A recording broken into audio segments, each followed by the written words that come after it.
Back in the 60s and the 70s, two men really dominated professional basketball. Wilt Chamberlain, I'm sure you've heard that name, and Bill Russell. They basically were the first two really big men in the NBA, and they redefined the way the game was played. It was changed drastically once they entered the league. And their lives are so intertwined because they came into the league roughly about the same time, and there was this fierce competition between the two of them for years. And Wilt had all the statistics. He scored 100 points in a game and averaged 50 points a game for a whole season and 30-something rebounds a game. And he had all the statistical records that a guy could ever want. But every year after year, Bill Russell continued to win championship rings over and over and over again until his hands were both littered with championship rings. But these two guys, their lives are so connected that we really can't separate them because their legacies and their careers ran together. And whenever you talk about Wilt, you must talk about Bill Russell. Whenever you talk about Bill Russell, you really need to talk about Wilt too. Today what we're doing is we're continuing the series of David, a man after God's own heart. We've already seen in David's roots, we saw how God can use anybody. From the book of Ruth, we saw that there's this woman who comes from enemy territory, from Moab. And God uses her to be part of the lineage of King David. And we saw last week how two very different people approached a common foe. The story of David versus Goliath. We looked at it more as like David versus Goliath and Saul versus Goliath. Sort of like Wilt and Russell, how they would both, two guys could approach the same thing, and how did it come out? Well, today we're going to be talking about, the message is called This Could Be You. And it's really impossible to define David and Saul's character. I shouldn't say it's impossible because people do it all the time. But it's incomplete, I guess I should say, to either define David or to define Saul apart from each other. They kind of go together for some period of time when they're actually as part of their legacy that's going on, and they're so interconnected because their stories kind of bounce in and out of one another. David eventually succeeds Saul as the king, but the Bible gives us this whole catalog of stories that kind of go together and help build up these character assessments that we have as we go through these guys. And really, what the Bible is doing is it's trying to give us handles and help us to understand the character of both of these giant men. What does it look like? How do they each respond to different things? And we saw that, of course, with David and Goliath last week, but we're going to see more this week. As a matter of fact, what we really have to be able to see is not only them in light of one another, but we're going to have to kind of separate Saul for a little while today and lead up to David. We're going to actually go backwards from where we were in terms of time from last week. In today's message, I got to tell you, it's kind of a cautionary tale. It's one of those that we're all susceptible to this, and so it's a good day for us to be doing kind of a personal checkup on our souls of what God's doing in our lives. Let me set the story up for you, because it sort of comes as part of an ongoing story that's taking place. Samuel, if you remember right, Samuel was the last judge for Israel. Israel had come in and occupied the land of Canaan, though they hadn't driven everybody out. And the people they didn't drive out proved to be a snare for them, particularly the Philistines. And we see this all throughout the stories of David and Saul. And so what we have in 1 Samuel chapter 13 is the story taking place after all of these other things have happened, where Samuel crowns Saul as the first king. If you remember that Israel wanted a king because they wanted to be like the other nations of the world. They wanted to have leadership. They wanted also to have someone who was a military giant, somebody who would fight their battles. And so Samuel and God, neither one of them were very pleased about this, but God told Samuel, go ahead and give them what they want, tell them what they're going to get. So Samuel did all that. He anointed Saul, and Saul was like a head taller than everybody else. He was their giant. And even when Samuel goes to the coronation of Saul, Saul's found hiding in the baggage. He just doesn't look like presidential material, if you want to call it that way. He doesn't look like a really good leader, but they choose him, and that's their guy. His first real test comes when he has a battle, and what he does is he hears about this tragic thing that's taking place, and he cuts up an ox and he sends pieces out all over Israel and says, this is going to happen to anybody who won't fight with me. He begins his reign of military rule by fear, by terrorizing people into serving along with him. And it kind of goes that way over and over again. So we kind of begin this journey into where we're headed today. In chapter 13 of 1 Samuel, what's happening is they're engaged in battle. Samuel has said, wait for me, and I'm going to come and tell you when to start. And Saul gets impatient, and Samuel doesn't show up exactly when Saul thought he would. And so Saul says, in order for me to go into battle, I need to know what the will of the Lord is. Let me offer a sacrifice. So he does Samuel's job for him. And Samuel gets there and says, what are you doing?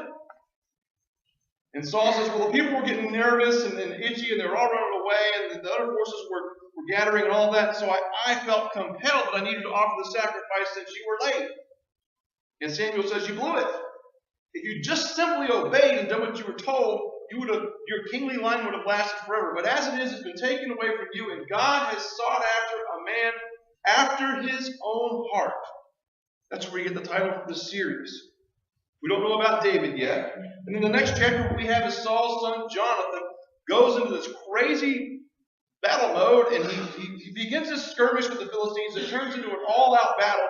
But Saul has told all of his army, listen, we're going to have a fast today until we defeat my enemies. And so Jonathan's in hot pursuit of the Philistines, and everybody in Israel is on hot pursuit of the Philistines, but they run out of steam because they're starving to death. And then when they finally pursue the Philistines and wipe them out as much as they possibly can, even though the victory is cut short, they start grabbing animals and eating them with the blood and all that kind of stuff that they're not supposed to do. Saul's leadership just over and over again proves to be wanting and falling short. Then we get to this story today. And what happens today in this story is that once again, Samuel has come to Saul and he said, God wants you to go wipe out the Amalekites. Now, you and I may have a hard time digesting some of this stuff. They have been horrible to Israel. They're a wicked people, and I want you to go wipe them out. Don't leave anything alive. Finish everything off. They need to be gone because they've proved to be a thorn in your flesh. And so Saul and his army go in and they wipe out the Amalekites almost. They take the king, King Agag, and they take him back to their camp. And they also take all the best of the animals, the best of the livestock. They take all that back into the camp. And then Samuel's now, we're going to come into this conversation in 1 Samuel chapter 15. I'm going to begin with verse 10. This is the conversation that takes place once Samuel arrives at the camp where Saul is. Samuel says this. Then the word of the Lord came to Samuel, I'm grieved that I have made Saul king because he's turned away from me and has not carried out my instructions. Samuel was troubled and he cried out to the Lord all that night. And then early in the morning, Samuel got up and went to meet Saul. But he was told, Saul has gone to Carmel. There he has set up a monument in his own honor and has turned and gone down to Gilgal. I know all the names are crazy and some of the towns. Just try to hang with us on this. When Samuel reached him, Saul said, the Lord bless you. I have carried out the Lord's instructions. But Samuel said, one of the great lines of the Bible, what then is this bleating of sheep I hear? And what is this lowing of cattle in my ears? Saul answered, the soldiers brought them from the Amalekites. They spared the best of the sheep and cattle to sacrifice to the Lord your God. But we totally destroyed the rest. Stop, Samuel said to Saul. Let me tell you what the Lord said to me last night. Tell me, Saul replied. Samuel said, although you were once small in your own eyes, did you not become the head of the tribes of Israel? The Lord anointed you king over Israel, and he sent you on a mission saying, go and completely destroy those wicked people, the Amalekites. Make war on them until you wipe them out. Why did you not obey the Lord? Why did you pounce on the plunder and do evil in the eyes of the Lord? But I did obey the Lord, Saul said. I went on the mission the Lord assigned me, and I completely destroyed the Amalekites. And I brought back King Agag, their king. The soldiers took the sheep and cattle for the plunder, the best of what was devoted to God, in order to sacrifice them to the Lord your God at Gilgal. But Samuel replied, does the Lord delight in burnt offerings and sacrifices as much as in obeying the voice of the Lord? To obey is better than sacrifice, and to heed is better than the fat of rams. For rebellion is like the sin of divination or witchcraft, and arrogance like the evil of idolatry. Because you've rejected the word of the Lord, he has rejected you as king. Lord, this morning as we come to you, this is like a foreign language to us. Help us this morning, Lord, as we go through this story, to see what we need to be able to see out of this. Lord, I pray that you would help us overcome all the obstacles of thousands of years worth of history and all the things that don't make sense to us. Help us to get out of the story what you have in store for us today. And may the words of my mouth and the meditations of my heart pleasing and acceptable in your sight. O Lord, my strength and my Redeemer. In the name of Christ I pray. Amen. This is not really one of those fun messages that a guy looks forward to preaching, because it really deals with somebody's failures. And you never really want to dwell on someone's failures and beat them to a bloody pulp. But in reality, I'm afraid that I have a lot more in common with Saul than I do with David a lot of times. And it may be that you, kind of going through a soul check, may also find that you have some common ground with Saul as well. There's some signs that accompany us whenever we're in Saul mode. And that may last for a while, or it may last for a very long time, but we're all susceptible to this. So this morning, I just want to go through a few of the signs and things that happen to us when we lose touch of God, when we fail to listen to Him, and we start living on our own and calling our own shots and leaving God out of the things that we think we're so good at in terms of our life. The first thing we do, we have your bulletins here, you have an outline. The first thing that we do is we overinflate our ego. I don't know why we do this, but I guess it's an insecurity measure that kicks in for us. But what we see happening with Saul is Samuel goes to find him, and they tell him Saul has built a monument to himself. In other words, really, Saul thinks that this partial obedience that he's carried out, which was mostly obedience, is worthy of recognition, and he really wants to make sure that he receives the honor that he's due. And so he sets up a monument for himself and says, I want people to know that I was here and I did this. But whenever we're really listening to God, really the first place He's going to drive us is towards humility. God is never going to lead you towards pride and arrogance. The first place God is going to send you is to your knees, to the foot of the cross, and you're going to come away humble. So when we're not listening to God, we see ourselves as much bigger than we need to see ourselves, and then we begin to see other people as smaller. And unfortunately, many times God gets replaced on the throne of our hearts as well and pushed to the side until our sanity is restored. Another thing we do is we deny our accountability. This is really, it's almost humorous. I'm an English major, and so for me it's kind of funny, because you look at the pronouns in this verse, in verse 15 of chapter 15, Saul answers Samuel, he says, the soldiers, they brought the livestock from the Amalekites. They, the soldiers, spared the best of the sheep and cattle to sacrifice to the Lord your God, Samuel. I mean, you're the one who's really close to God. So they're the ones that did this, and they brought these to satisfy you. But we totally destroyed the rest. In other words, and if you've raised a 5-year-old, you know how this works. I did what was right, but my idiot brother over there, he's the one that took that to make you happy, but I knew better. And Saul, it's almost sad what he's doing here. He's trying to distance himself from everything that he was supposed to have done in the first place. He's taking credit for everything good that happened. He's deflecting blame onto those who did what God did not want. And he's trying to butter Samuel up and flatter him. He's trying to say to him, hey, we did all this for you in the first place. It's your God that we're trying to appease after all. And so Saul distances himself from any source of accountability whatsoever. Have you ever been there? Have you ever said, God, no, I didn't do that. Someone else did that. I was just the innocent bystander. And then from there we go naturally into the next thing. We become defensive. It wasn't me. We become defensive with other people. We become defensive even with God. Listen to this from verse 20 and 21. But I did obey the Lord, Saul said. I went on the mission the Lord assigned me, and I completely destroyed the Amalekites, and I brought their king back. The soldiers, they took the sheep and cattle from the plunder, the best of what was devoted to God, in order to sacrifice them to the Lord your God, Samuel. He continues to just kind of distance himself from everything. And he's defending himself against Samuel, and he's ultimately defending himself against God for not obeying in the first place. When I was in high school, I had a teacher, Senora Anderson. She was my Spanish teacher, obviously. And Senora Anderson raised, I think, 4 or 5 kids. They were kids. It's going to be nice because they might watch this on video. They needed some raising.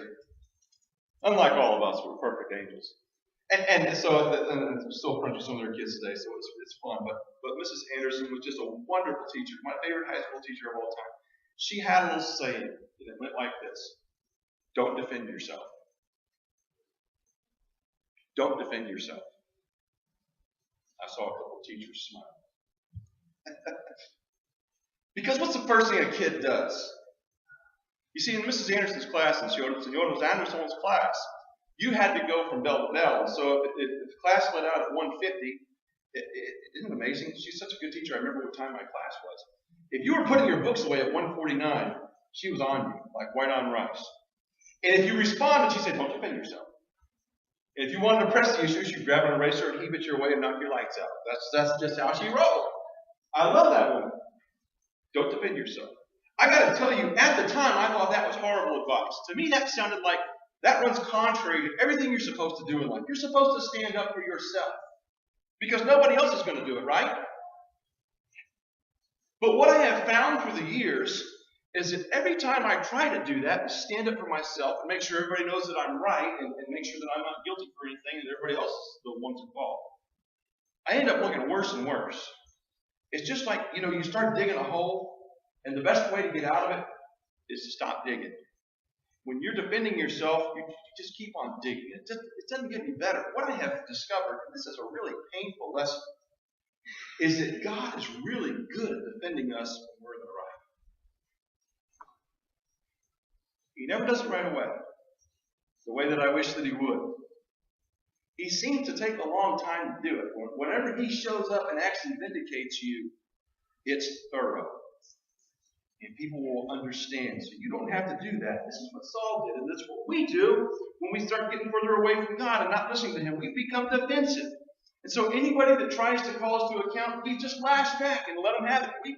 We blast all over them. Because we want to make sure they know that we're not guilty and that they're the ones that are wrong. We fight with people. And we fight with God. You don't do it. Another thing that we do, and last thing that we do, really, one of the signs, I'm sure there's more, we offer greasy confessions. We offer greasy confessions. Yes, you had to come to Westlake Church of God this morning in order to discover that deep theological term. There's no other church in the United States today where they're talking about greasy confessions. You're unique today. What is a greasy confession? A greasy confession is something that we say that can't stick. We'll admit to enough of something if we need to, but it's only to make sure that we get our way ultimately after all said and done. Here's what Saul does. Verse 24, after Samuel just dresses him down, Saul says in verse 24, I've sinned. I violated the Lord's command and your instruction. I was afraid of the people, and so I gave in to them. And so he's still trying to bail out of this thing. He still can't just stop and say, I sinned. I confess to you I'm wrong. I'm in the wrong. He has to continue to say, well, the people wanted it, so I had to give in to them. He says later in verse 30, I've sinned, but please honor me before the elders of my people and before Israel. Come back with me so that I may worship the Lord with you. Worship the Lord your God. He only wants to confess what's going to get him through the next day or so. He's not really sincere about it. How many of you have friends, and I know that you do, and if you're sitting beside them, please don't hit them with your elbow. But you know people who say, I'm sorry if your feelings were hurt. I'm sorry if you might have taken that the wrong way. I'm sorry if what I did might have been if you might have misunderstood that. I'm sorry about that. In other words, I'm still not accountable. You're still the idiot. But I'm sorry that you're an idiot. And I'm really sorry that you can't handle things like an adult. That's a greasy confession. You are still not owning the thing that you have done wrong. And the longer that you refuse to own the thing that you have done wrong, the less you're going to hear from God. So all these, when we lose touch with God, we overinflate our ego, we deny our accountability, we become defensive, and we get off these stupid, greasy confessions.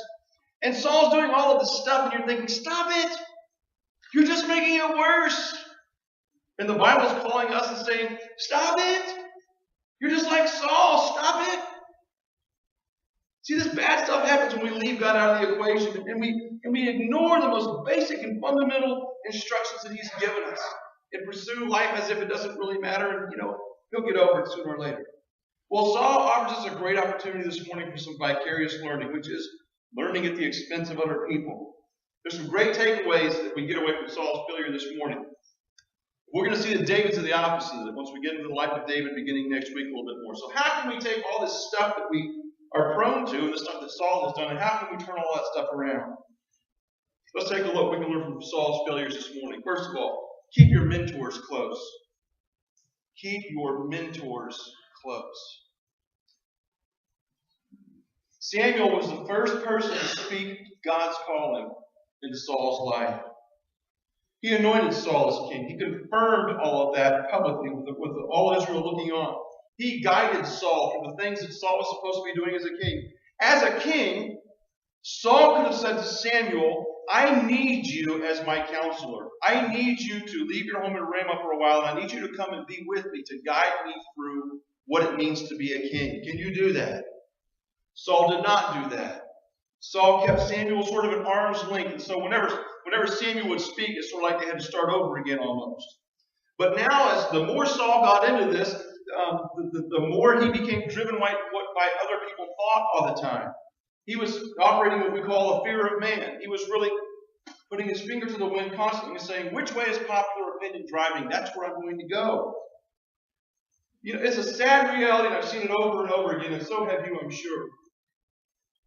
When people are facing a crisis or a major decision, and they've kind of begun to tune God out, they shut the trusted voices out of their lives, and they begin listening to unworthy counsel.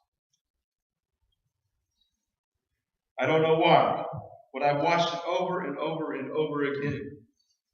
In these times of major decisions or these crises, it's like they ignore the truth and begin to accept all the other stuff that's around them, the noise that means nothing. Listen to me this morning. You can always find another insecure and unhappy person to agree with you. But what you cannot always find is a time-trusted friend who will tell you the truth. Let me say that again. You can always find another insecure and unhappy person to agree with you, but you cannot always find a time-trusted voice that will tell you the truth. Those times of testings that we go through, they reveal the quality of the relationships that we've been building along the way.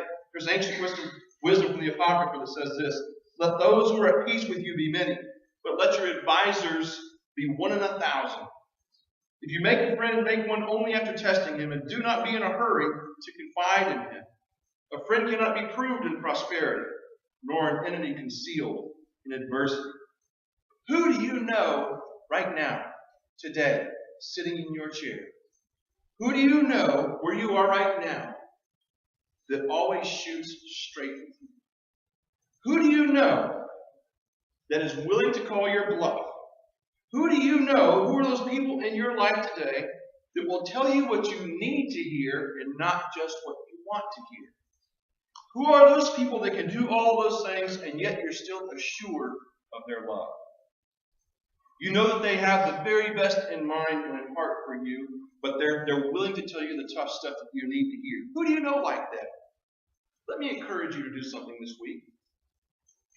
If you haven't talked to that person for a while, make a call, send an email, write them a little note, text them, do whatever you need to do, reestablish contact, and let them know how important they are in your life. Your mentors are going to define your successes and your failures. And your relationship with them is actually what's going to happen. If you are close to them and you allow them to speak into your life, they can save you from absolutely destroying yourself unknowingly. Okay to have a lot of friends, nothing wrong with that whatsoever. But find those people in your life and make sure that that relationship is solid. Second today, the thing we can learn from Saul's failures: keep your purpose in mind. Keep your purpose in mind. Saul has some really clear directions. Wipe everything out. The Amalekites, everything. If it moves, if it breathes, kill it. Destroy it. It's all got to go. Now, don't try to understand all of that today in the context of the way we think, because that's not how things would operate. But that was God's set of instructions to Saul. It was very clear. There was really no ambiguity in it. I mean, if anything, it was as simple as possible. If it breathes, kill it. I mean, just do away with it. Saul had 200,000 plus with him in his army, and he had a very clear mission, and yet he deviated from the instructions. Why? I mean, why? How easy was it to do what he was called to do? He'd already done it before. Why was it so complicated to do it this time? Well, did he just forget? I mean, is he just dumb? Did he just forget? What happened? You see, my guess is that more likely than not, there were 200,000 other opinions that were traveling along with him, and they all had really good ideas. And they thought, we could probably use these sheep and these cows and these oxen for something else. And so they offered a suggestion to him, and Saul just couldn't say no when he needed to say no. There was a lot of well-meaning people probably that were along with him, and they saw a use for these animals, and Saul said, well, okay. And then they said, let's keep the king alive. Samuel will probably really like that. We keep the king alive. Well, no, that's not what they were told, but they did it anyway. How many times have you had well-meaning people knock you off your track? You are focused and pointed and going in the right direction. Someone comes along and they make a suggestion. They say, do this. Next thing you know, you were going here, but you're still going to get there, but you got to go this way now. And then sooner or later, they offer another suggestion, or someone else comes around and you turn a little bit further this way. Before you know it, your life looks like this instead of this. You've lost your sense of purpose because you're trying to please everybody, and you cannot do it. You cannot always please everybody else. You cannot make unhappy people happy. You cannot make demanding people satisfied with the demands being met. It's not going to happen. Individuals do it, schools do it, churches do it, businesses do it, families do it. We're always in danger of losing our track and losing our way. We forget our purpose because there's just lots of other stuff that captures our attention. We've got thousands of pieces of information coming at us day and night constantly. They're on your screen, they're on your TV, they're on your phone. They're around you naturally at work, in your neighborhood. They're everywhere. And they're not bad people. They're just a lot of noise. And we begin to follow the noise. And what happens is we lose our sense of direction when we start following all the noise that's around us. Lots of things are clamoring for our attention. They don't all need our attention. As a matter of fact, we're better off if we don't give them our attention. But we do it anyway. Then we lose our track. We lose our way. Leonard Ravenhill, the English evangelist, has a sign in his office when he was alive, and it said just one word on it: eternity.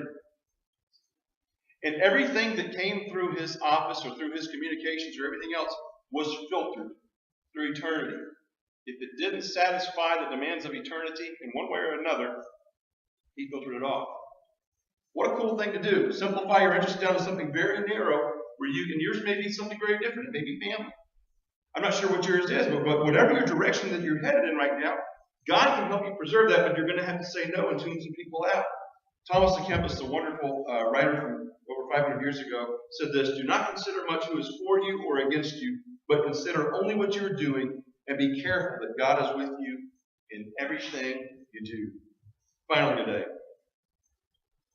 last thing we learn from Saul's failures is to keep your pride in check. Keep your pride in check. Samuel gives the word of the Lord to Saul. And he says this in verse 23. For rebellion is like the sin of divination or witchcraft, and arrogance or presumption is like the evil of idolatry. Because you rejected the word of the Lord, he has rejected you as king. Arrogance, presumption, rebellion. These are a big deal to God. Those are words that we're just kind of used to hearing all the time, and that we don't really see it as that big of a deal, to tell you the truth. A lot of times we don't really think that hard about those things. So it's kind of hard for us to see what the big problem, the major ordeal. Why Samuel makes it a big deal about things, and why is he taking this one little slip up and making it a huge ordeal? Why is he blowing everything out of proportion? Well, he's not. He's actually painting everything in the right perspective, and Saul's just having a hard time hearing it. Because this arrogance that's surfacing in Saul's life is going to destroy him. Ultimately, it does. Yet we see David, we see humility, because humility isn't really thinking less of yourself, it's just thinking of yourself less. And Saul seems to be consumed with his self-image. He just seems to constantly be trying to get his own approval rates up. He has to kind of prop himself up constantly, and he loses his vision for his desire to please God in all things. It just kind of goes away, and he just can't have it anymore. And then he starts getting creative, and he starts thinking and saying, maybe this thing with the livestock will turn out to be something good. Maybe God actually wants to do this. Maybe God can take my ingenuity and my creativity, which he gave me in the first place, and turn it for good. But God gave very clear instructions, and he said, don't do that. Samuel mourned over Saul, and God regretted that he had made him king. But this we know, that God had already found David a man after his own heart. What we're going to see for the rest of the series is what this heart actually looks like when you unpack David's heart and see what's in there. Because God is calling every single one of us today to a heart after His own heart. We don't have to be David, but we can see what God did in David's life, and things can happen in our lives because of that. Let me finish up just throwing you another passage of Scripture. Because all the arrogance that's locked up in Saul, I know it doesn't sound very harmful to us. It may sound kind of innocuous, but the reality of it is, it's bad stuff. And it really causes us a lot of grief and pain. Here's what Paul said to the Philippians in chapter 2. He says this, "Your attitude should be the same as that of Christ Jesus, who being in very nature of God, did not consider equality with God something to be grasped, but made himself nothing, taking the very nature of a servant, being made in human likeness, and being found in appearance as a man, he humbled himself, and became obedient to death, even death on a cross." Jesus was nothing like Saul, and neither was David. And neither do you have to be, and neither do I have